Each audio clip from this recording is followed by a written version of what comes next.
I did say I would be right back. So, hello everyone. I'm thrilled to be able to introduce you all to Jyn Donahoe, Head of Marketing at HiDef. Welcome, Jyn. Thank you so much for having me. Excited to be here. That's great. We're very excited to have you here. So, what I'd like to do is kick off our chat with an opening question for you, which is, can you tell us something about your background in the games industry? Sure. I think for many of us here, we're all gamers, right? We're getting into this industry because we love playing games. For me, it all started back when I was a wee little pup. I was probably between 8 and 10, and was playing the mother of all RPG games, Wizardry, on the Apple II Plus. From there, it was playing Choplifter on the Commodore 64, or with my little brother, we used to play Zelda on the NES, and I would map out all of the the dark dungeons on graph paper. Did any of you do that when you were a kid? And so from there, I just knew that I absolutely loved games, and I loved and wanted to be in the games industry. And so when I went to university, the way that I tried to get into the industry was to look in the alumni directory. And back then, it was on a book. It wasn't on the internet. We didn't have the internet yet. I know, this dates myself. But I had to look up and find anyone that worked in a toy industry, because I love toys, comic books, or video games. And I ended up finding someone who worked at Hasbro, which is a toy company. And so I called him up and I said, "Hey, how did you get to where you are? I would love to be doing these things." And what that led to was an internship on the Star Wars toy brand making toys. So my very first job was pretty much my dream job, and it's been downhill since there. Just kidding. So I was also in that toy industry, which is also very male dominated. Eventually, after 10 years, I wanted to get back into the video game industry. Obviously, video games is still at the core and crux of what I love to do. And somebody connected me with EA and Chip Lang, who is the origin story for me into video games. EA had just done a deal with Hasbro, get the connection, and was going to be making all of their toys and games into video games. So think of Monopoly, Scrabble, Nerf, Littlest Pet Shop, all of these different games. And he said, "If you teach me kids and family games, I will teach you video games." And I said, "Deal."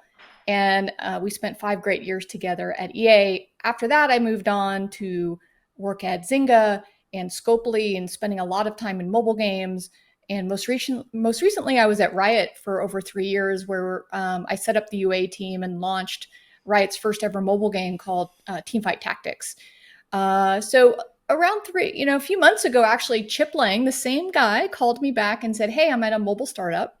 I'd love you to come and head up publishing and marketing for us, because we had such a great experience at EA launching all of these basically kids and family brands at EA, which is known for obviously Battlefield and Madden and all of the different sports properties.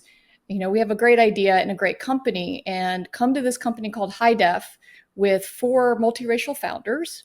So really living and breathing the diversity angle of a video game company. And he's like, "Come join us," because the mission that we have is really to disrupt what the game industry is all about. And that mission is to really uplift underrepresented voices, or marginalized voices, because the idea is that those voices bring new and great ideas that benefit everyone. And so if you've been in the industry as long as I have, that mission is just, especially in today's world with all of the news going on, is just so near and dear to my heart. Not only am I a woman, I'm also part of the LGBTQ community. And the idea of helping serve underrepresented voices is super important to me. So that's really my origin story into video games. I've done marketing, growth, comms, community. Now I'm heading up publishing and marketing.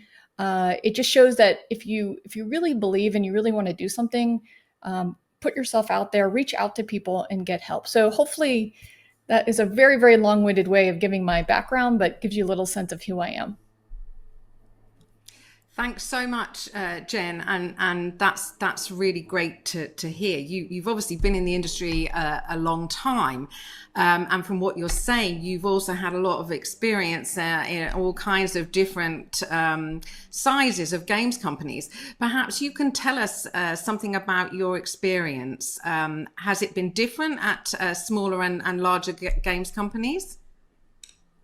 Yeah, I think, what's interesting as people want to break into the industry and figure out where their place is, every company has its own culture and its own kind of way of doing things. At larger companies, you really learn a lot about how to be a professional, how to operate within an environment. You get a lot of training. And at smaller companies, it does tend to be a little bit more shoot from the hip, or a little bit more not as much training, not as much of that professionalism. And you really learn when you come from a large company like I did into some smaller companies, you're like, wow, I actually did get a lot of training. But the benefit of a smaller company can also be that, for me, in my case, for example, at HiDef, I have a chance to really influence what are the company's mission, vision, what are our values, how do we want to operate? So I get a seat at the table. And I think that is a privilege that I have that I hadn't always had growing up at the larger companies. So I think with any case, you have to look at what's right for you and where do you think you fit. I think the other takeaway is that some of the challenges that we face as women with things like unconscious bias happen anywhere. They happen at the large companies. They happen at the small companies as well. And what's important with unconscious bias is that we all realize that it happens. And by the way, it can happen to us. So even as a woman, even as someone in a marginalized group, I have unconscious bias. When I go to hire people, I'm an ex-footballer or soccer player, and I look for other people that have a sports background, because if you play team sports, you tend to have a lot of knowledge about how to work together as a team, which is very applicable to the business sense. But so I have to realize that I can't bias towards those people, even though it is a benefit. So be really careful in looking out for unconscious bias and how to spot it within yourself as well as in others. And we'll talk about what to do when you spot unconscious bias or you spot issues later on. I got some tips for you. That's great, Jen, and it's always good to get tips. I think that's really, really important. So, as a woman in a senior role, how do you foster change? So, I think the first thing is that we want to talk about the issues and not talk around the issues or completely ignore the issues. So, for many years, those of us that have been in male-dominated industries over time have really grown to have a thick skin. We've often had to roll our eyes and say, oh, boys will be boys, all of these things over time. And I think, what I've come to realize is that, now is the time to take the opportunity to have these conversations. I want to actually be the example. After all of this time, I have the chance to raise my voice and have people actually listen to me so that I can help the next generation not face the same challenges that I had. They don't have to have as much thick skin, because I want to, speak up and bring those things really to focus. So, one example of this is I try to be a player coach in my management style. And because I have that sports background, I make that analogy. So let me explain. Like when you're like a soccer player or a footballer and you're on the field and you're actually directing people, but you have a role to play yourself, you can really build the relationships and the trust with your fellow teammates. And I don't think any of this can happen, no matter how much you speak up. It doesn't matter unless you have taken the time to build your relationships and build trust with all of the people around you. So when I was at Riot, when I joined Riot, I had just come from Scopely, which was a smaller environment and very much led by, we were very kind of revenue dominated in how we viewed our business. At Riot, as many of you know, it's very player focused. And decisions are made about the player. And so when I came in, I had a very different kind of approach to how I was working with the team. And I had to take the time, stop, build my relationships, get to know my teammates, get to know those around me, and figure out how to really collaborate well together before making any sort of change or fostering any kind of change. And so I think that's something really important for you to remember is it's important to build those relationships in order to have the foundation before you can institute any sort of change. Great, thanks for that. So I'm going to stick with this idea about change. And, you know, is this something only women should do? Earlier today, we had an advocates panel. So, yeah, it'd be great to hear your views on that. Yeah, I think I often joke that some of my best friends are guys, and as much as women, we want to support each other. We can't do it alone. We have to do it with the help of everybody else. And you know, going back to that team analogy, whether it's a business team or a sporting team, every team member needs to know the mission. What is your goal? What are you trying to do together? If anyone is off on their own and not everyone is around that same mission, you just can't be as successful as when everyone is in harmony and working together. And so that's why it's so important to do things like figure out the right way to tackle a problem. So I wanted to share just a quick model of how I think about problem solving, especially with not only women, but with men and my whole team. So number one is a coworker of mine, Eva at Riot, said, Jyn, always think about what is the core issue, what is the core problem, identify that problem. I'm a problem solver, I'm a helper, as just my DNA, who I am. And so she's like, first you have to understand what the problem is in order to figure out how to fix it. So number one, identify the problem. Number two is make sure that you gather the data and the insights that will help you convince others of why it is a problem. Sometimes people don't even think it's a problem. And I know that's kind of crazy, and it goes to a lot of what we talk about, but that's very true. And the third part is then have that collaborative group of people come together to problem solve and make sure everyone feels like they're a stakeholder. So this is a crazy example, but I'll go back to my time at Riot. Our office was freezing. It was absolutely frigid. And all of the men were like, oh, no problem. It's not a big deal. But I couldn't get anyone to change the temperature of our office. So I went online and I found these research documents that say women perform much, much less when the temperature is below 68 degrees, which is where we were. And so I forwarded this to our facilities team, and they ended up fixing the problem because I was able to show them some data that said that half of your workforce, at Riot, it was 20% of our workforce, because at many, many game companies, we are the 20%, but 20% of your workforce is not working to their ideal potential because the temperature. So crazy example, but just shows you how that framework of identifying the problem, bringing some data, and then getting some stakeholders, getting people along the way to agree to it is a way to go about problem solving. Yeah, very, very interesting to hear that. So, I mean, in many ways, you were speaking up for those women in Riot. And that brings me to another question.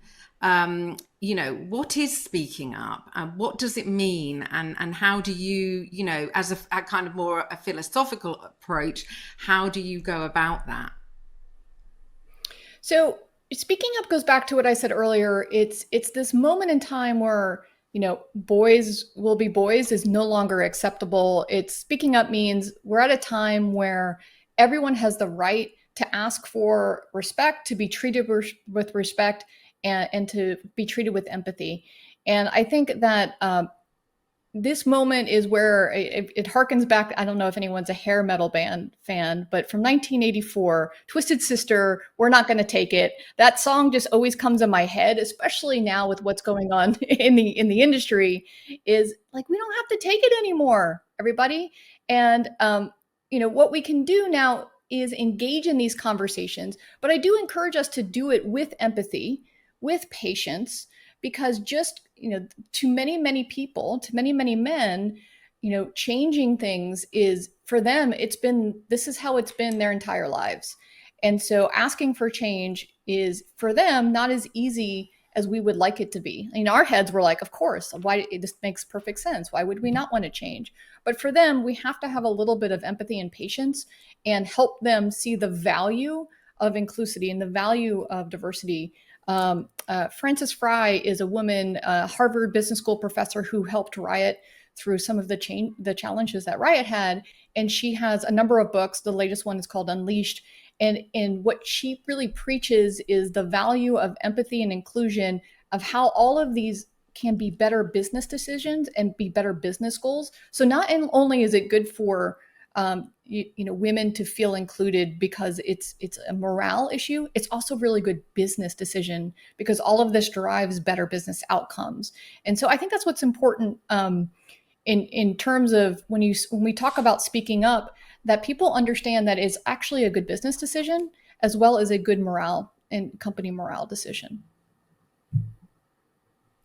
Thanks so much, Jen. I don't know where the time has gone, but we actually only have about 3 minutes left, which is unbelievable.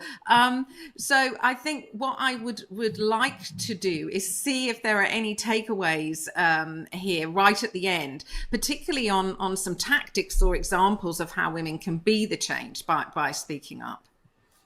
Yes, whenever I listen to these conferences, I love to get tips or takeaways that I can take and employ in my own life. So here's a couple for you all. Here's a Yoda moment for you. I turn Yoda into a verb.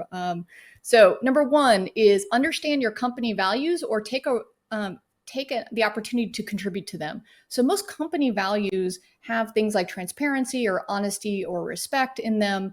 And what you can do is, if you encounter any challenges when you do need to speak up, you can always point back to the company values. So remember how I talked about data being a way to help problem solve? Well, it's a way to also help bring an objective lens to maybe the challenge that you're speaking up about. So you can say, hey, this particular instance didn't feel like it was respectful. Respect is one of our company values. I think you'll get a lot more support from HR or from your fellow teammates when you can do that. So next one is asking clarifying questions. So there is an incredible book called Never Split the Difference by Chris Voss, who is an FBI hostage negotiator. And you might actually find a lot of comparisons to hostage negotiating and how we work in the business world. But he talks a lot about something called tactical empathy, which is the ability to get what you want out of people by showing some empathy. And the way that you do that is by asking a lot of clarifying questions. What do you mean by that? Can you unpack that for me? Tell me a little bit more about where you're coming from. So first, I want all of us to make sure that we understand truly the intent that people have. So obviously speaking up in the moment or speaking up shortly after. And if you don't feel comfortable in doing that yourself, then what you can do is create a group of women who all come together, who agree to have each other's back in meetings. So for example, if I say something, it's glossed over in a meeting, then someone else, usually a man, says the same thing afterwards. Another woman in the room could say, hey, I think Jen just said that. Did you want to add something different to what she just said? It happens all the time, but if we can bond up with each other, it's a great way to kind of to help boost each other out there. So I have a bunch more. Happy to share those in the chat after, and been practicing a lot of this. Great. I think Marie-Claire, you as well. I think all of us have a lot to learn from each other in this space. Absolutely, absolutely. And it's been a real pleasure to speak to you, Jen. I wish we had another 20 minutes to carry on our conversation, but unfortunately not this time. So hopefully there will be another time and we will get to speak to each other again. Thanks so much for coming to our conference. Anytime.